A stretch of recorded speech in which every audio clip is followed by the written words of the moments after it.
Guys, I'm back. Ayan, sobrang tagal ko nang hindi nakapag-vlog, hindi na ako nakapag-upload. Minsan na lang sa isang buwan. Ayan, kamusta kayo guys?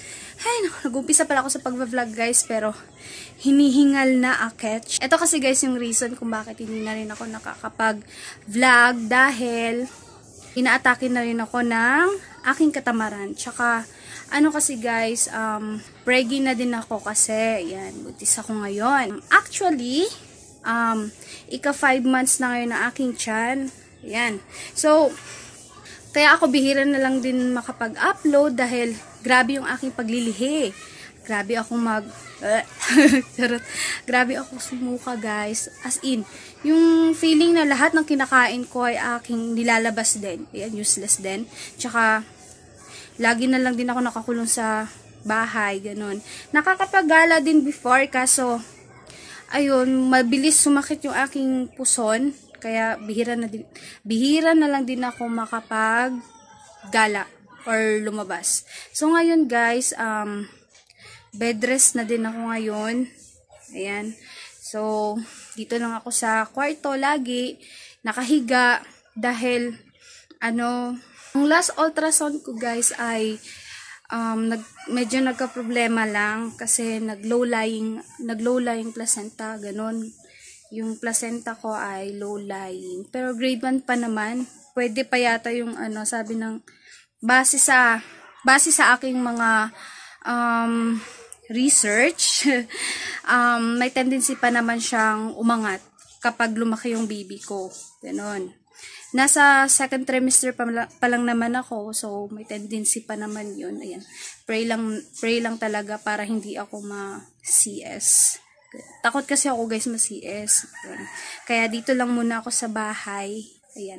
So, ayan guys, hulaan nyo kung ano yung gender ng aking baby guys. Sa palagay nyo guys, ano.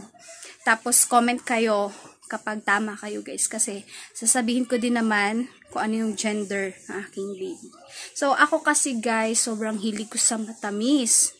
As in, yung dila ko, puro matatamis yung hinahanap.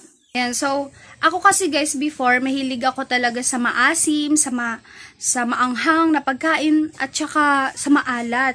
So, nung nabuntis ako, sobrang hilig ko na ngayon sa matatamis, tsaka parang ayoko nang kumain ng mga maasim, maanghang, ganun. As in, puro matatamis talaga yung hinahanap ng dila ko, ganun. Tapos, ano ba yan?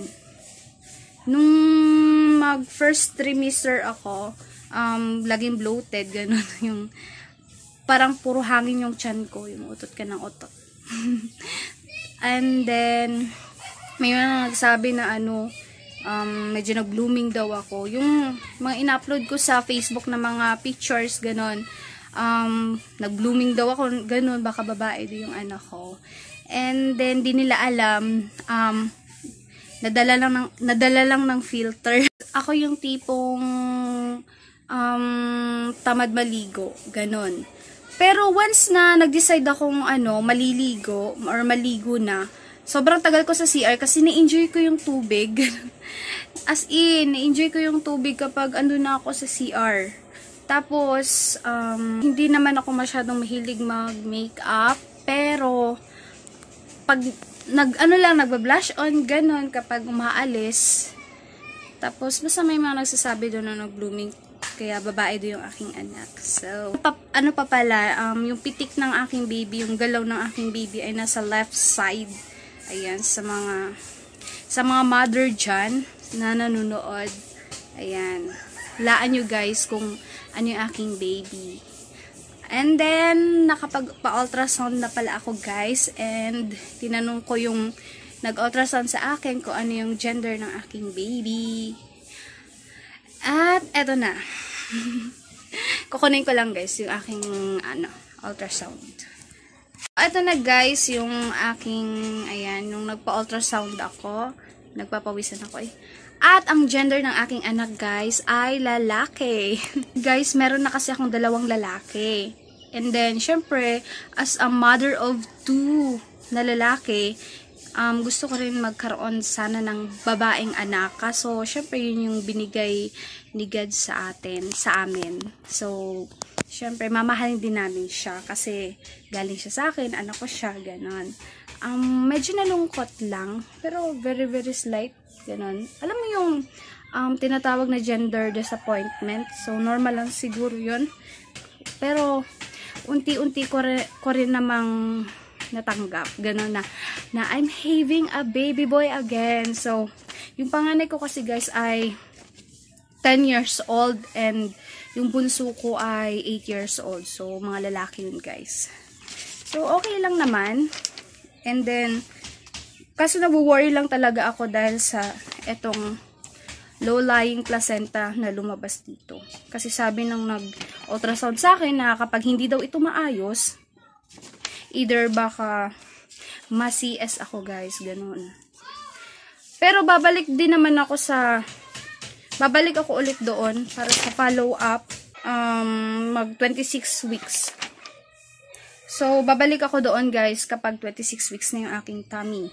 Bali, nagpa-ultrasound kasi ako noong 20 weeks yung aking tiyan and 6 days, ganun. So, babalik ako pag 26 weeks na yung aking tiyan. So, medyo nakakahingal. Ganon. So, yun guys. Update lang ng konti sa aking buhay. Hindi na ako nakakapag-upload. Bihira lang talaga guys. Kasi, yun, nabuntis na si Inday. Kaya, magkakaroon na ulit ako ng baby dito sa aming bahay. Kasi yung mga anak ko, malalaki na din. Kaya, ayan, nasunda na. So, thank you guys sa panonood. Thank you for watching. Bye-bye!